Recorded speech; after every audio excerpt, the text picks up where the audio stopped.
Bonjour tout le monde. Aujourd'hui, je fais une vidéo un peu spéciale pour revenir sur une vidéo que j'avais fait il y a quelques temps, il y a plus d'un an, et pour revenir aussi sur les propos que j'avais tenus, qui ont été en fait contredits. Et finalement, l'expérience de cette année me pousse à croire que finalement j'avais raison dans ce que j'avançais. Alors, j'avais fait une vidéo sur le repiquage dans des godets de poivrons et d'aubergines. Et j'avais précisé dans cette vidéo de repiquage que l'on pouvait en fait enfouir la tige du poivron, et bien un peu comme on le fait pour la tomate, et que ça allait en fait développer des racines le long de la tige. Alors ça, c'est quelque chose que j'avais déjà en fait pressenti finalement par rapport à certaines situations donc précédentes.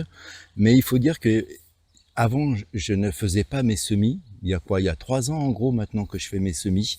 Et donc j'achetais des plants et finalement j'ai jamais été dans une situation finalement de repiquage en fait de plantules pour former en fait le plant. Et donc j'avais avancé ça et j'ai été contredit en fait dans les commentaires. Et de fait, eh bien, j'ai fait des recherches et en faisant des recherches, effectivement, j'ai constaté que la plupart des youtubeurs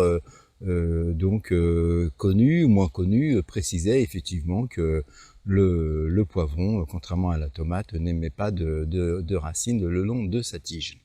Alors, forcément, devant le nombre, je me suis incliné et j'ai fait un correctif. Après, plus tard, dans une autre vidéo, je pense que quand je faisais une vidéo, cette fois-ci de rempotage, dans des pots beaucoup plus gros, en fait, passage de godets de 7 ou 8, en fait, en pot de 1,5 litre. Pardon. Alors, aujourd'hui, j'ai mes cultures, ma culture de poivrons et d'aubergines qui se trouve dans ce tunnel. Et finalement, ce tunnel, j'ai mon substrat, donc mon sol, qui est recouvert d'une épaisse couche de broyat.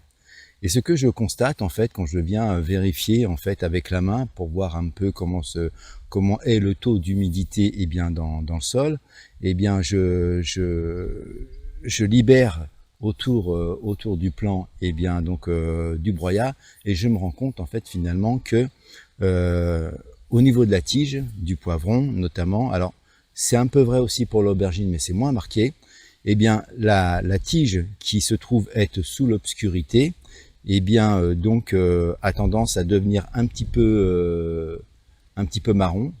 La tige qui se trouve dans l'obscurité, non pas sous l'obscurité, sous le broyat, a tendance à devenir un petit peu marron.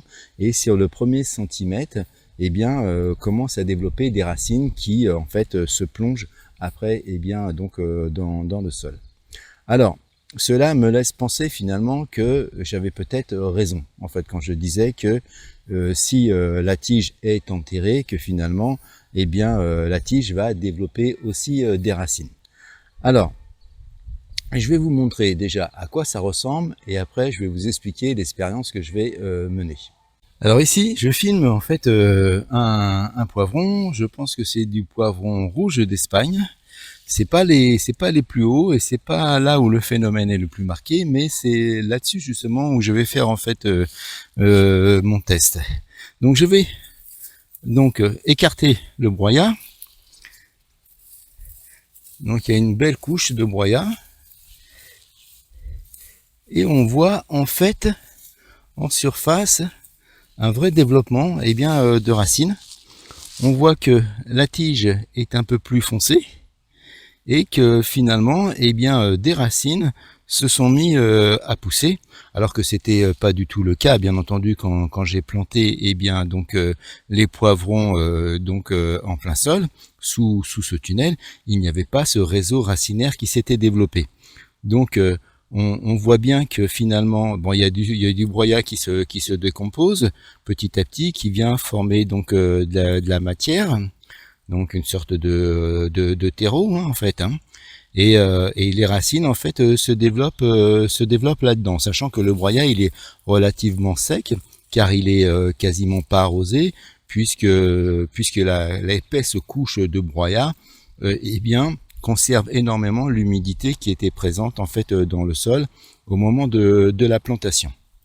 Donc en fait je vais faire une expérience. L'idée c'est que je vais trouver un système pour venir en fait mettre un manchon sur toute cette partie là pour voir éventuellement si avec ce manchon dans lequel je vais intégrer du terreau, si des racines se développent le long de la tige tout simplement. Et je vais vous montrer en fait quel matériel je vais utiliser pour faire ce test. Alors le matériel que je vais utiliser, c'est un tube PVC d'évacuation de diamètre 60. Ce tube, je vais le couper à la disqueuse sur une hauteur à peu près de 10 cm. C'est l'hauteur en fait que je dois avoir sur ce poivron. Je vais faire le test sur ce poivron, pas sur celui que je viens de vous montrer, mais sur celui-ci parce que j'ai une tige qui est un peu plus haute. Donc sur une hauteur de 10 cm, je vais couper à la disqueuse ce tube. Ensuite, ce que je vais faire, c'est que je vais venir, donc une fois qu'il sera coupé, je vais venir donc le couper aussi sur sa longueur, de sorte à ce que je puisse l'écarter et après donc former une sorte de manchon. Et un peu sur le principe en fait du marcotage, un peu dans cette idée-là. Et donc je vais bien le plaquer contre le sol. Et ensuite je vais venir remettre donc le broyat à sa place et je vais remplir en fait ce manchon tout simplement de terreau. Et puis on va voir donc comment ça se passe au fil des mois qui vont passer et puis on verra si finalement le poivron développe des racines le long de sa tige quand celle-ci est enterrée ou soit pas du tout. Parce que finalement, partout, on me dit que le poivron ne développe pas, contrairement à la tomate, des racines, comme je vous disais précédemment. Alors moi, j'ai un gros doute là-dessus, et j'ai envie de vérifier ce doute, parce que vous savez que moi, maintenant, j'aime bien tenter des expériences, et j'aime bien me fier aussi à ma propre expérience pour me faire mon avis, parce que je trouve que c'est beaucoup mieux que de croire tout simplement tout ce qu'on nous dit. C'est pas parce que le plus grand nombre dit quelque chose que forcément c'est une vérité. Alors, bien entendu, comme toujours, je ferai un retour réel de la situation. Donc on en reparlera d'ici, je pense, peut-être 2 mois, hein, parce qu'il faut laisser le temps. Hein. Si jamais les poivrons sont toujours vivants avec ce temps pourri que l'on a, malheureusement. Ça fait 3 saisons maintenant que ça dure. Et je m'inquiète beaucoup parce qu'il va falloir que finalement que j'enlève ce tunnel parce que j'ai mes aubergines qui commencent à toucher le sommet du tunnel. Et donc elles vont être gênées par la hauteur en fait. Et donc il va falloir que j'enlève le tunnel pour les aubergines. Et si le temps continue à être comme il est actuellement, eh bien ça risque de craindre un petit peu. Et dans quelques jours, nous sommes en été. Bon, écoutez, je vous laisse. Je vous dis à bientôt dans une prochaine vidéo et puis sur le retour d'expérience. Allez, ciao, bye.